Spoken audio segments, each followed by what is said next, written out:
naked. Talk about this shit with the people around you. I can't unsee that. The compulsive use of social media is making it impossible for generations to become self-actualized or have great self-esteem. Do you just need a snack and a nap? Look down. I don't know your life, but I'm just gonna assume you're wearing clothes, okay? Look down.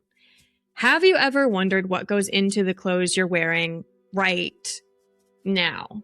The months of growing the cotton, caring for the sheep, or pumping the crude oil. The labor of the process and spinning into the usable threads for fabric.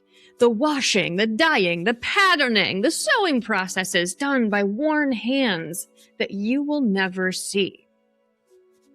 Every single item of clothing that you own went through the process. Is your closet full? Because I mean, mine is. Personally, I revel in the fact that I have a reusable outfit for every event. A party, a fairy costume, farm clothes, day-to-day wear. I have it. I use it all interchangeably and with different accessories, of course, because like the accessories, they all have their own processes. And when I think about all that, it's really easy for me to get overwhelmed by everything that's gone into what makes my unique style and yours possible. But has it gone too far? Like, is there a difference between building a personal style and creating an ecosystem of fashion influence that keeps us unsustainable? That's what I'm talking about today on EnvironMental with Dandelion. If this is your first time tuning in, hi, hello, I'm Ob, your host and the cultivator over at Dandelion, where I build nature-based storytelling solutions for activist brands around the world. And you're the eco-curious baddie who's been called an alarmist hippie your whole life, and now that the world is literally burning, like, look at a wildfire map, babe. The I told you so sucks. Sucks. Like, I wish it wasn't a thing, but it's a thing. Past couple of months on EnvironMental, we've been covering the who, the how, behind why the world is falling behind in the sustainability transition. Like, you and I, we know that the solutions are out there. Why aren't they being invested in? Why aren't they being subsidized? Why aren't they put into motion for mission critical? After the past 4 episodes, the answer has never been clearer, and it's greed and the influence of power. I do recommend subscribing to this channel and also watching those video essays after this one. Finish this one. Watch it to the end, because they really do showcase how the people in charge are actively fighting to keep the status quo.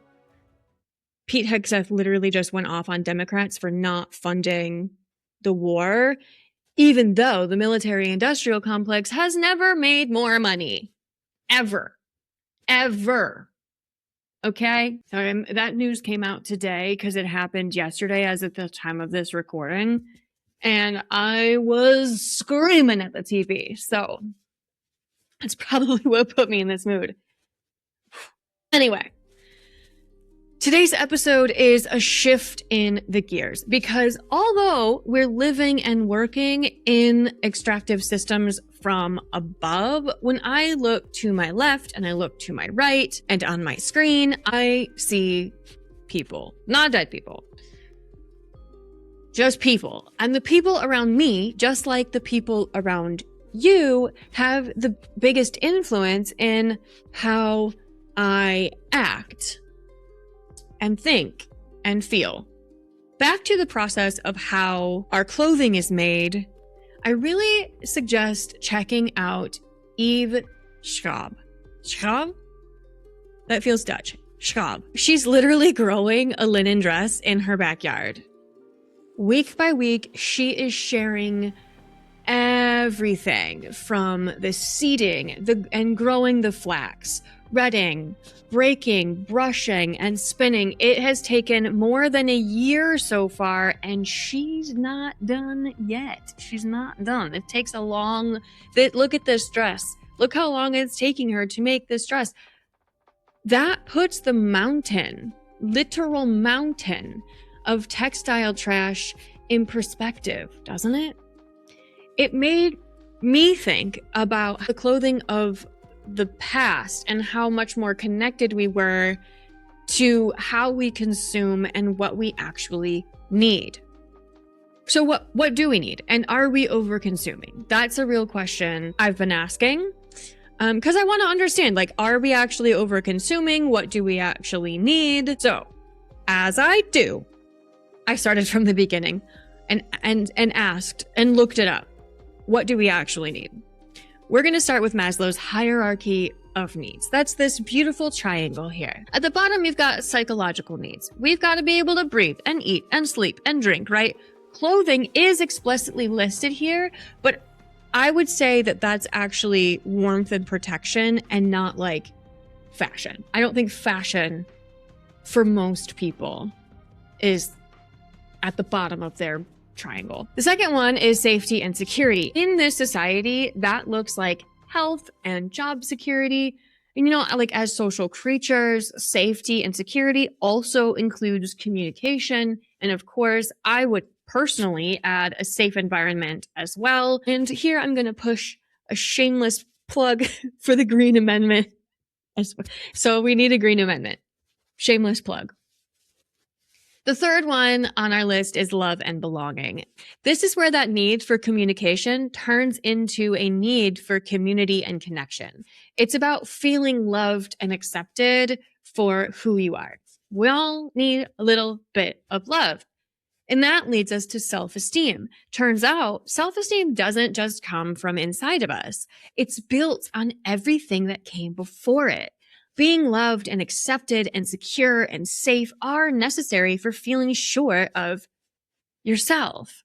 Now, we're going to come back to this because you can argue this, but I think this is really perfectly placed. And I think that it makes a lot of sense when we start looking at overconsumption and influencer culture. At the pinnacle of our triangle, we've got self-actualization and inner purpose.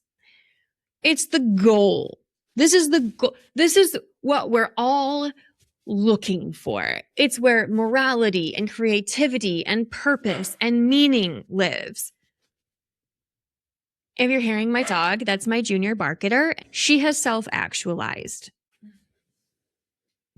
Okay, sorry. So what do we learn here? That our most important, highest potential exists when we feel fulfilled physically and socially. It feels like duh. But you know what's not on this list? A big house or power or money. They ain't here, babe. So a 2025 cohort study of over 1,600 young adults published in the Annals of New York Academy of Sciences, that's this right here, found a direct link between compulsive device use and higher levels of loneliness, proving that the problem isn't that we are online, it's the compulsive nature of it that's isolating us. It's the need to check your phone while you're having a conversation with someone. Right? If you are of the mindset that compulsive online loop is a lack of personal willpower or discipline, I want to tell you that it's actually really not. We need to stop blaming the lack of discipline for this issue. Right now, the state of Tennessee is taking Meta to trial in court. They're accusing them of violating consumer protection laws because they knowingly designed Instagram to be addictive in a way that drives compulsive use. What? This means that the third most important thing on our hierarchy of needs is being intentionally degraded. It is being degraded by a technocratic autocracy. And we've talked about this ad nauseum, but if you watched the last episode where we talked about judicials, the Supreme Court also just allowed for the administration to remove people from government agencies. So by the administration, I actually mean the president. And that case came about because the person in charge of consumer protections was removed from office by the president. Do I think that this is one of the reasons why the Supreme Court said it's okay? Because remember, data scraping from social media pushes straight into the military-industrial complex, and the military-industrial complex feeds straight into billionaire pockets, because that is one major way the people in power take public funding and put it into private pockets. I can't unsee that. This is why we need checks and balances. And it's incredible that Tennessee is bringing this case to the forefront. And it's great. This week, France also announced no social media for kids under 15 because of this exact reason. Like, driving compulsive use and data scraping on young people for all generations moving forward.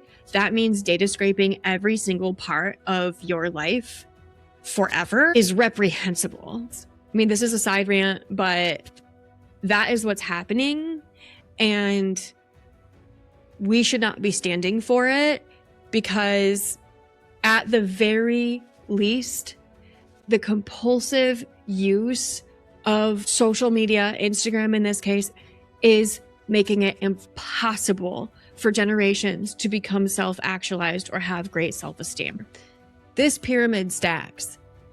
Like, feeling loved is a vital part of self-esteem, and it's an important step on the path to living a purposeful life.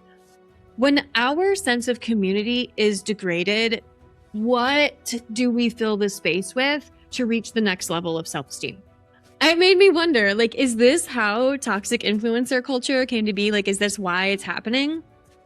It's a pretty easy jump, right? Like, doing the work for community is hard. I can tell you firsthand, it is hard. It comes with the highs and lows and hard conversations and changing and challenging attitudes.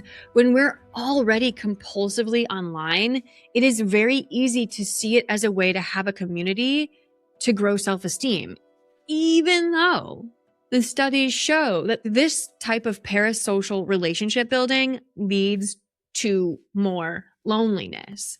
So are we seeing this nasty cycle, like compulsively online goes to loneliness, which is like moves to using likes and follows to fill this like hole, which is what loneliness feels like. It's just like a hole. And then maybe those likes and follows and comments are positive and it helps with self-esteem, but then you can't stop. And then you start chasing likes and follows and comments and like DMs at all costs to keep filling that need for this community. And with it, your self-esteem. Somewhere along the way, it will start being about the content and not the community. You're lonelier, but you're telling yourself it will get better if you just keep going. If you just get the best deal and the perfect haul and the ideal body and the cutest look. It's an every single day rat race that started out as a way to feel in community with your peers. And it ends up with you feeling lonelier than ever. You feel like shit. This is a rat race that makes you feel like shit. And it's intentional. Of course, this cycle isn't true for everyone, okay? And a compilation of published studies in December of 2025 showed that we actually have gaps in knowledge in how influencers experience social media, right? But I didn't make that cycle up at all. This same study found that 32% felt that the influencer industry had a negative impact on their body image. This is 32% of influencers felt that way. I mean, also, I hate to say this, but like, duh, people are mean on the internet. They think there's like a secret wall or something. Like they think that like what you say on the internet is somehow doesn't count. People are fucking mean there. Like even I've gotten hate comments on my looks and my body, and I have one of the smallest channels in my network. I'm not even remotely involved in the influencer world, and I am certainly not interested in being a fashion influencer, but I still get those comments.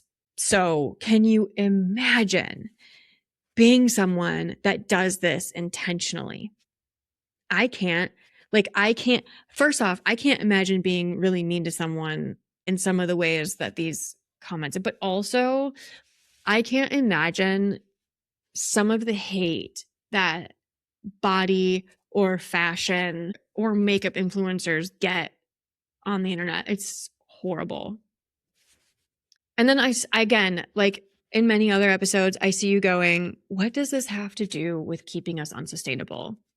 Personally, I think this damaging cycle, the one where we're filling our need for love and belonging with compulsively being online, opens us up to the vehicle for consumption, like absolutely to our core.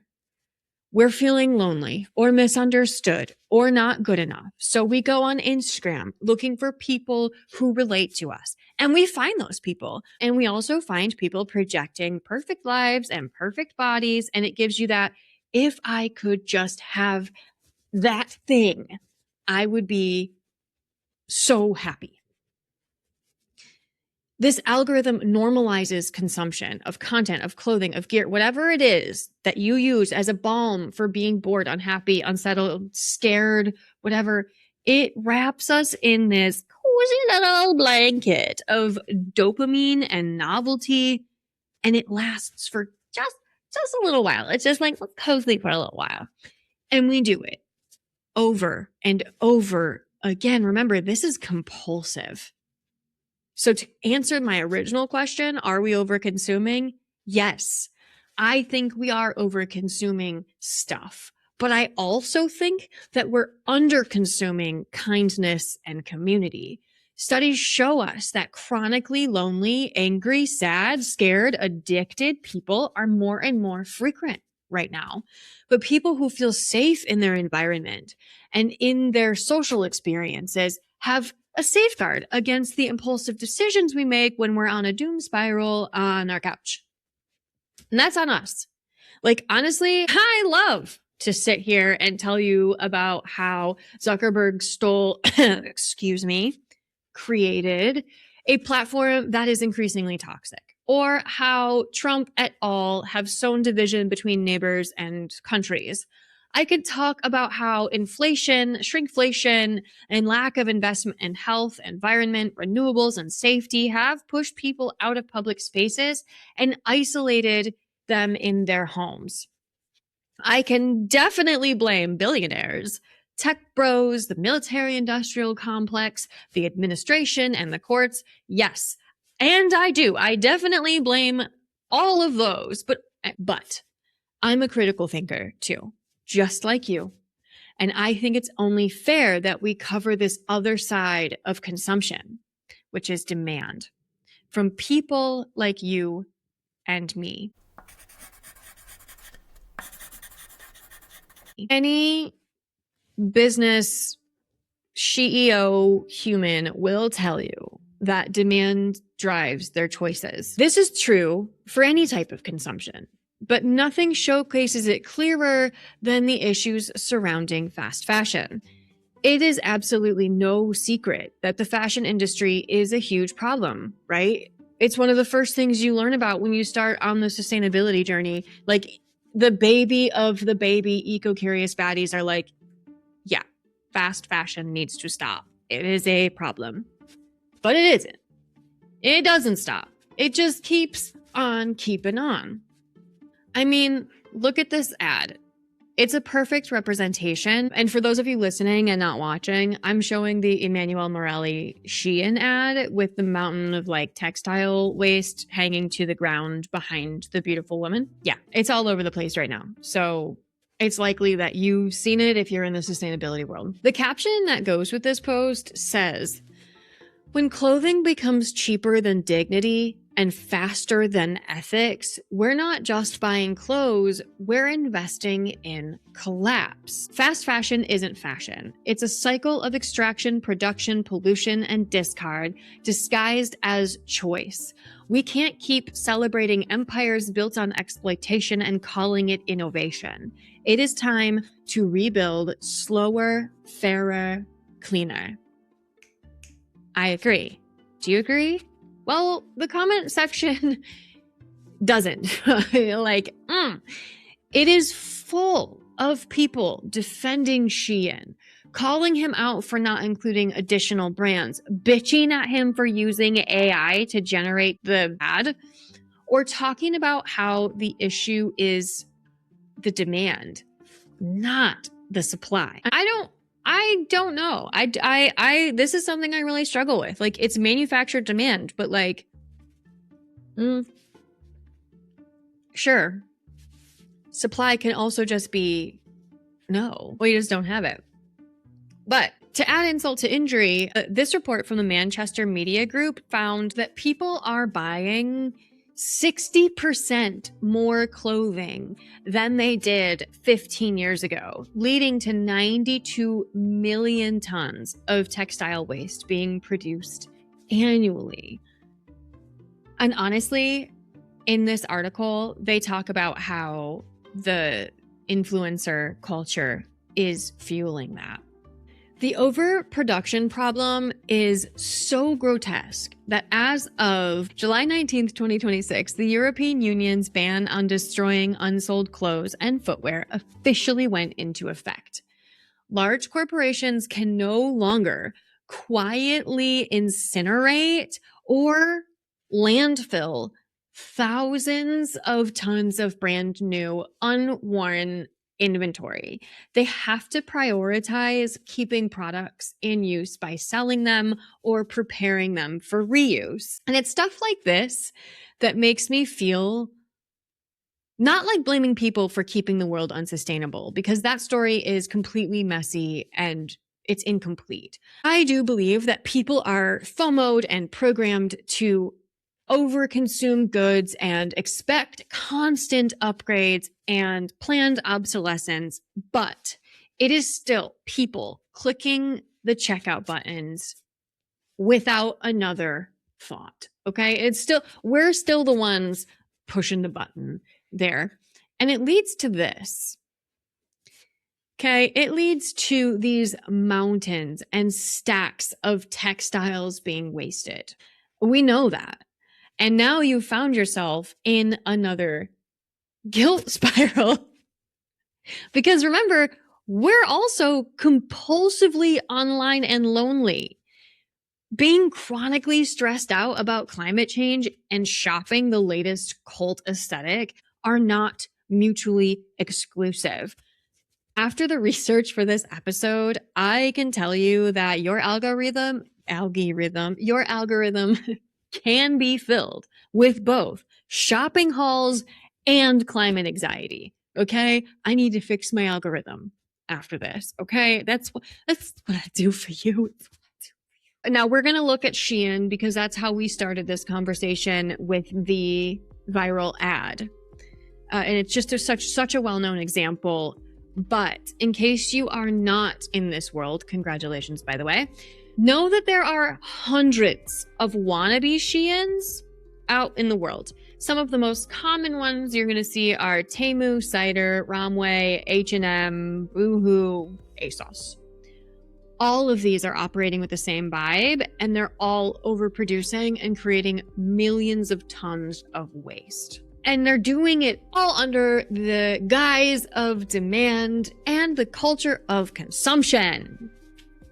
Especially consumption over care, which is really hard to get away from if this is what your feed is filled with. What? This is Allie. She does hauls for everything. There's a lot of Walmart involved, which we're not even going to talk about today. Okay, I don't want to talk about Walmart. This is her latest Shein haul. Like, do we need all of these for vacation? How many swimsuits do you take on vacation? One time I took 3. Okay, here's another one. This is Mackenzie, and she offers to share the links to all the outfits, but only if you ask for them, which is a very cute, very great trick for engagement. The content is cute, but honey, this is overconsumption core. And people like you and me are going freaking hard in the paint for this. Look at this. Links. This is yeah. And all of this is super cute in the hands of influencers, which makes it easy to ignore what's actually going on inside of Shein. Okay, but I found the 2 for you. Okay. Look at this. This is the inside of Shein factory. Look how close they are together. Look at these fucking piles. Piles. And don't forget that this isn't necessary. Those are videos from one warehouse and one sweatshop. I don't want to use the word sweatshop, but that's basically what that was. Like I said before, there are hundreds of spaces like this. Like, no one needs this haul, and we do not need to produce this much clothing. The influencers, those ladies, they are paid very good money to push the Shein haul narrative, to manufacture that if I could just have that aesthetic, my life would be better. They're manufacturing FOMO. They're manufacturing overconsumption for you. But there's a head on this snake. Before I tell you about the beneficiary of your Joneses, I'd like to tell you about a project that they will hate. It's the Unhushable Network. The Unhushable Network. Welcome back. This is the integrity-fueled response to a toxic influencer culture. I have been busy hand vetting these content creators whose goal is to put education and positivity and sustainability messaging into the world. The idea is basically to create a dating site for mission-based brands who want to get their word out about their products and services through trusted channels instead of pairing it next to Shein hauls. You know, doesn't really work. Brand representatives can browse the list of creators, find their perfect match, check out their stats and costs, and then reach out to them directly for partnerships.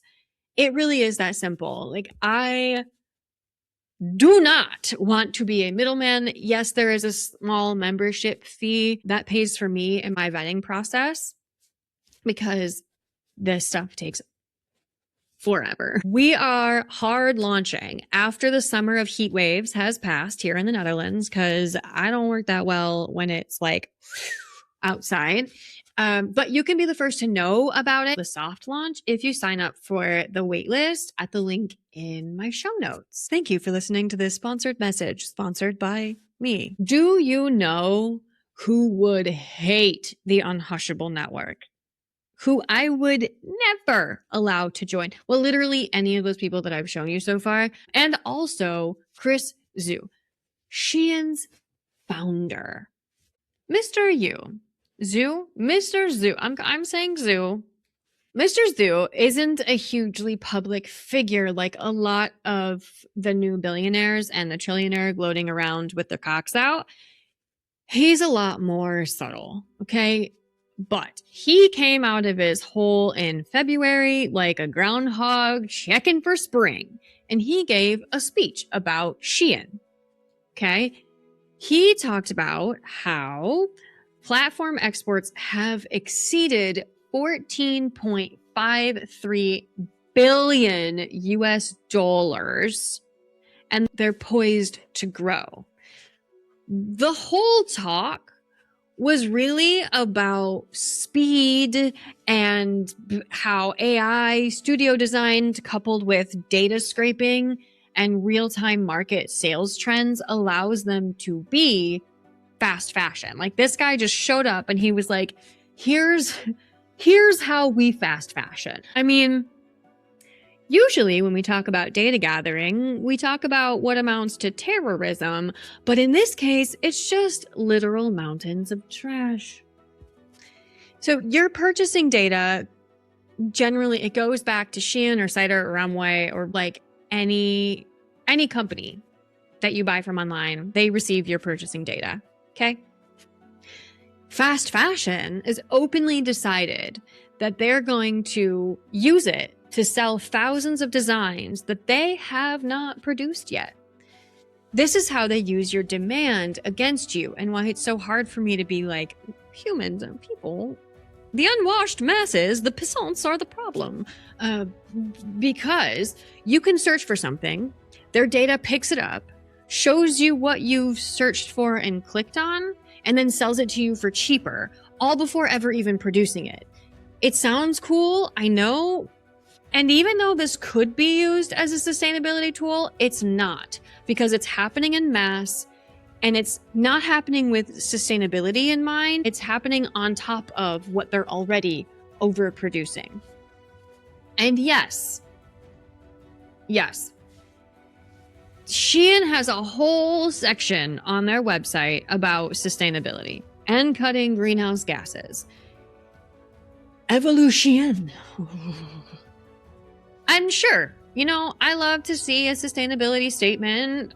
If you want to know how to write a sustainability statement, I have a free giveaway on my website. I think they're important. I hate greenwashing. This is greenwashing. This is what greenwashing looks like, right? And listen, okay? I'm not someone who boycotts taking money from big corporations to fund climate restorations or mitigation plans because they have the money. Actually, they're the only people with the money. I know that's an unpopular opinion, all right? I know. You know what I have to say about that? Grow up. Take the fucking money. We need it. We need it all, okay? We also need these plans, but we need the money first.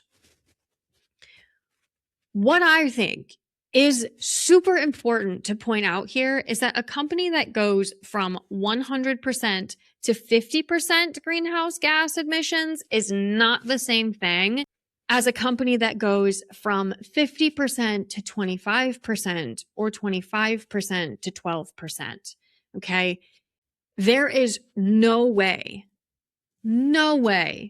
to do sustainability and this level of production at the same time. And they're not even pretending like they're trying. They say, we face the complex challenge of decoupling our growth from resource consumption. That's the goal. Use less resources, make more money. Babe, that's not a thing. That's not a thing. Like, yeah, you can get more efficient. Sure. But what fucking world do you think you live in where every single piece of clothing isn't a resource? There's mountains of Bert, the Emperor was naked. Bert, the Emperor was naked. Reel it in. Reel it in, Ob. All right. Sorry, guys. Whew. But the problem with the beauty industry doesn't stop with what you put on your body. The unreasonable beauty standards are written all over your face. Okay. I have a personal story. I have a love, hate relationship with the beauty industry. I decided to do this episode without wearing any makeup so that I could show you this picture. This was my skin 10 years ago on a good day. And for my listeners who aren't watching on YouTube, what's on the screen right now is a photo of me with rashy acne and really deep pimples. Like, it was painful and embarrassing, and it was impossible to feel beautiful. I'm not going to go into it farther than that. but I dealt with this for years. Again, this is a good day. So you can imagine that your girl loves a good sheet mask, the same, actually, potentially more than the next kid. But are all the products, the packaging, the waste of time on researching the next best product, and all the money, actually worth it? Take it from me. No. I'm not saying that I healed my skin without product or a skincare routine. Believe me, I have one. It's seasonal, it's dialed in, and clearly it works for me. Not perfect, but great. On the journey, I tried every single product I could. I saw estheticians, and I still get the periodic facial because that's the self-care we all deserve. So when I tell you that you need less than you think, I'm not being a crunchy hippie.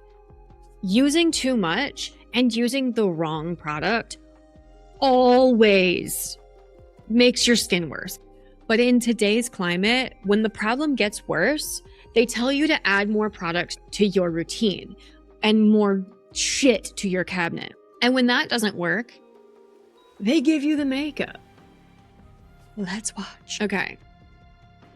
I can't put the sound on here, and there's always a chance that YouTube will take this down because apparently it's only okay to use public content when they're stealing your information. But here, you can see overconsumption core to the nth degree. This is a huge Sephora haul. Like, look at all these colors. They're beautiful. Sure. How much perfume do you actually wear? I don't know. Okay, let's look at another one though, because there's new ones these all the time. Now, this is $1,000 Sephora haul. She's just showing all the things. Like, do you use these? Like, what is this? What is this? Why are we doing this, guys? Why are we doing this? I don't know. I do know. Overconsumption core. This one I think is really interesting, okay? Because it's a haul about products she's actually finished, which is, I guess, kind of better, but it's still a push for consumption. And like, I don't know if I believe her. Sorry, I know, like, I'm a big proponent of like believing women, and I think, you know, she shows up here clean faced and okay, but it's all a thing, right? She tags everybody, all these people. Look at all these empties she's got. I don't know. Like, do I really think this is necessary? No. That was 3 examples of hauls and, you know, and overconsumption. But there are new ones every single day. That $1,000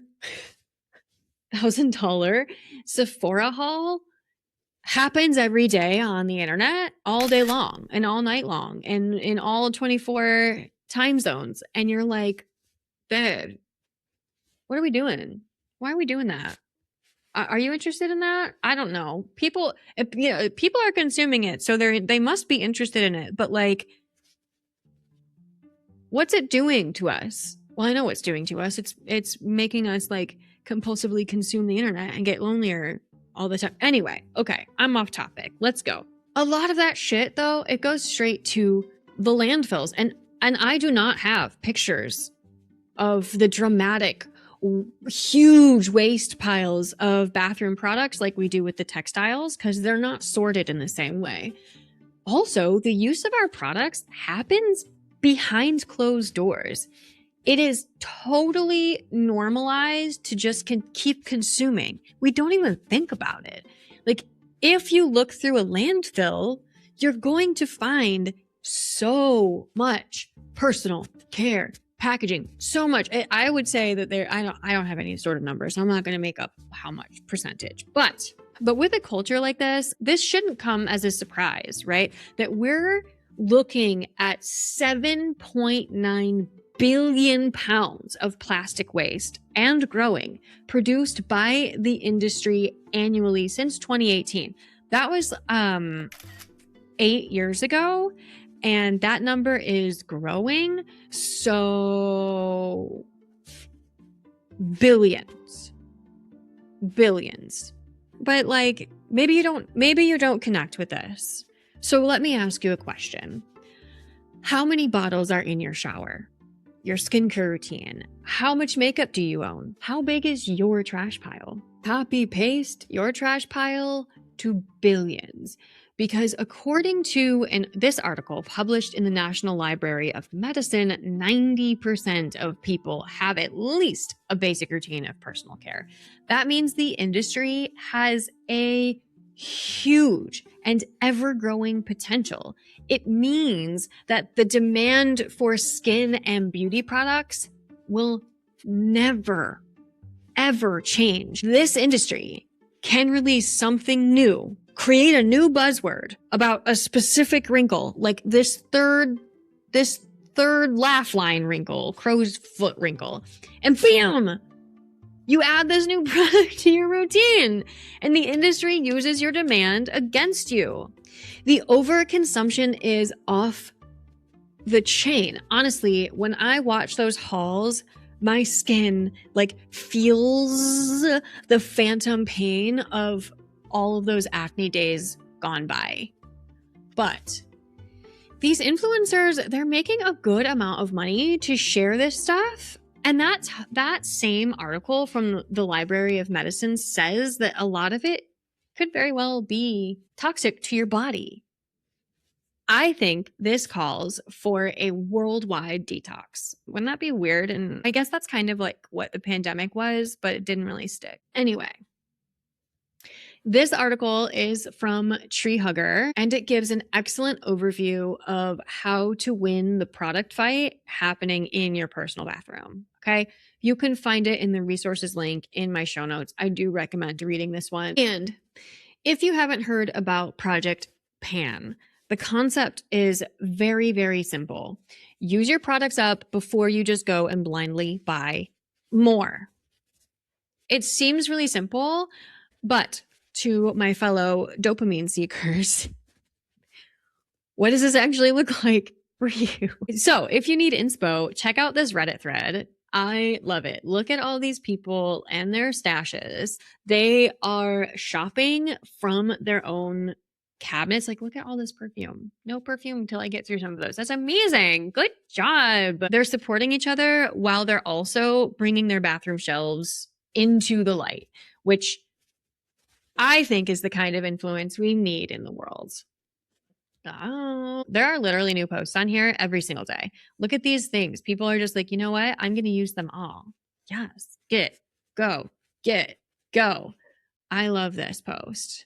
I have 21 blushes, 21. I do not wear blush ever. Why do I have 21 blushes? I keep reminiscing just a few years ago when I could fit my makeup collection in one hand. Why did I let it get to this point? I have 4 concealers, 21 blushes, 4 eyeshadow palettes, plus a bunch of single shadows, probably 50 lip products in total. Liners, lipsticks, lip balms, lip glosses, etc. It's too much and I feel overwhelmed. And while I want to not have all of this anymore, I also want to buy more. And then look at all of these people supporting her, right? They're giving advice. They're talking about how to help her change her overconsumption. What feeling are you chasing? And don't be too hard on yourself. This is real community around overconsumption. And this is what non-compulsive online behavior can look like. I'm a big fan of ProjectPan, in case you haven't noticed. Let's talk about the actual impact of influencer culture. I've talked about it throughout this episode, but let's just put a pin in it here. Western cultures have been intentionally built on overconsumption from the get. So it makes sense that we find it easy to normalize influencer culture and covet the lifestyles of the rich. We're talking about fashion and beauty here because they're huge issues, but there's an influencer for everything: the clothes, the skincare, the hair, the makeup, the food, the gardens, the aesthetic. I mean, the garden, I included gardens, but mostly those are my influencers. And there's a lot of garden influencers on the Unhushable network. Anyway, I would like to be clear here that influence by itself isn't a dirty word. My problem is when someone with influences uses it to normalize things like the perfect body or a regular $1,000 shopping hauls. because it keeps us lonely and consuming to fill a void for belonging that no one actually asked for. And in the research for this, I learned that we're consuming content from people who are struggling with their own body image and self-esteem, who then use filters and angles and lighting to project an image of absolute perfection. This is insecure people projecting perfection to lonely people, creating a collective psychic weight that forces everyone to just keep consuming. Sorry, I know that feels extra, but goddamn, if you think I'm being dramatic, I mean, okay, you're probably right. But it is also totally valid. Because here's what I'm talking about. Here's what I actually mean. Let's look at Becca Bloom, one of the biggest lifestyles influencer out there. She is like the queen of rich talk. If you don't know what that is, don't Google it. It's not worth it. This woman comes from money and she lives a crazy rich girl lifestyle. It is full of gifts and shopping hauls and luxury and unsustainable travel. And goddamn, look at this. All body, all the time. You could honestly scroll this forever. The aesthetic is beautiful. Wow. It's easy to get sucked in here, right? But that's the point. Because what makes this so dangerous isn't just that she's unapologetically wealthy.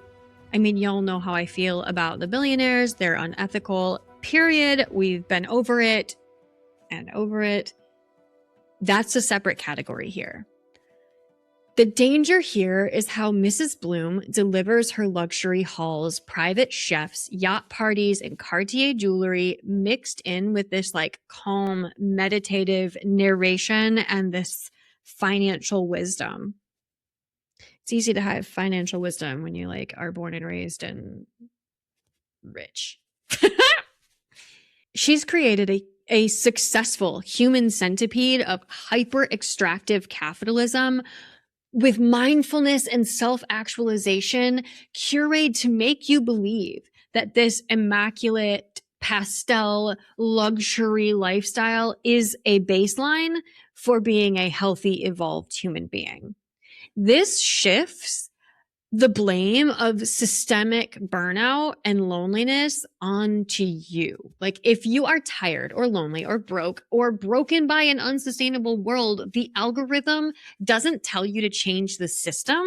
It tells you to change your life. It tells you that your life is messy because you lack discipline. It tells you that if you just buy the right minimalist organizational bins, the right aesthetic water bottle, do the perfect wall Pilates booty workout, and get the best $60 journal to write in at 5 a.m. before you start the first of your several jobs in a day, you will finally reach inner peace.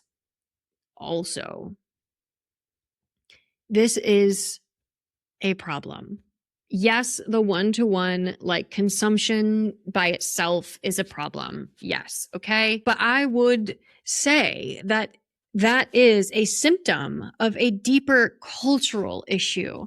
This influencer core drive towards imaginary perfection through being a consumer ideal is literally destroying the world as we know it. It exists in every single part of the extractive tapestry we covered so far. This constant push for more and cheaper and bigger is pushing every single planetary boundary that we have. If this is a topic you are interested in and you want to dive deeper into, I recommend checking out this video from Ashley Viola, Ashley, let me know. Viola because Viola is the flower. Viola is also the flower, but in Dutch you would say Viola. Anyway, you're beautiful. I added the link to my resources document. She makes a lot of educational content around influencer culture, and she talks about social issues through the lens like this one. Would I call her a de-influencer? Yes, her and everyone else on the Unhushable network. So where does this leave us? Because I am not here to mic drop existential dread and just like walk away on you. We can't single-handedly shut down the fast fashion data scraping today, but we can starve the engine of attention, right? Overconsumption is a symptom of a manufactured void in our journey to self-actuation. So taking our power back means reclaiming our values and deciding what we fill our feeds with. It means understanding what our personal needs really and truly are instead of letting an algorithm decide for you. So, here are my suggestions for how we start unraveling the extractive tapestries in our daily lives. 1. I think you knew this one was coming. The digital detox. Step away from the shorts. Stop scrolling the reels. Turn off the links. Turn off the ticks and the talks. If you don't want to take a full break from your socials, fine. At least start by taking stock of what your algorithm is feeding you. Is it telling you how to make your body perfect? Block. Is it celebrating wasteful overconsumption? Block. Giving you the Joneses? Double block. Sorry. You do not owe your attention to people who make you feel like shit about yourself. Block, block, block! Block, block! Next. Swap dopamine farming for educational curation. I would say that this is likely the hardest one because dopamine farming is fun. Remember that this algorithm is problematic when it's compulsive and extractive.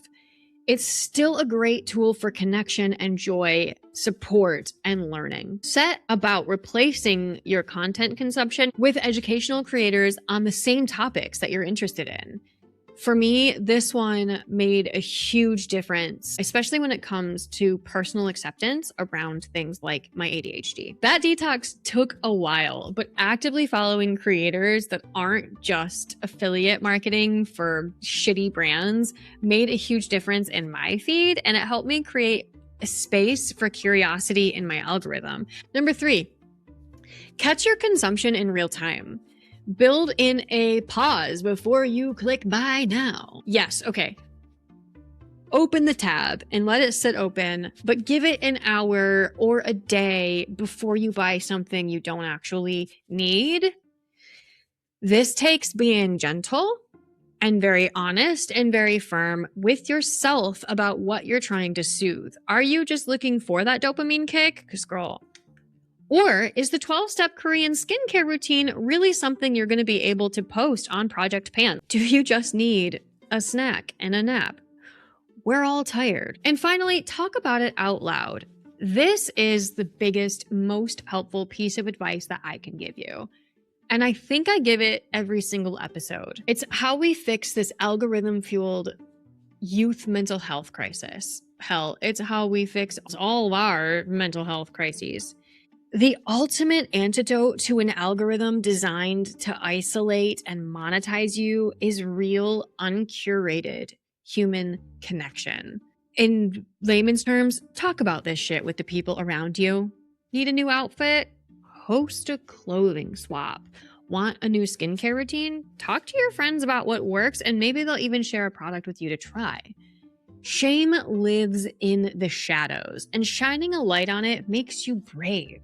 It's likely that your friends are feeling a lot of the same pressures that you do, and banding together to deal with it will change the outcome for all of you. Because at the end of the day, the people in your life are the people that matter, not the people on loan who like and follow you, who, if the algorithm changed, wouldn't even see your feigned perfection at all anymore. We all, every single one of us, you, deserve better. If this episode resonated with you, please share it with a friend who you see always on their phone, even while they're with you in person. And as a reminder, I am off my posting schedule so that I can spend the time and effort it takes to write and research and edit these episodes. So please don't forget to subscribe.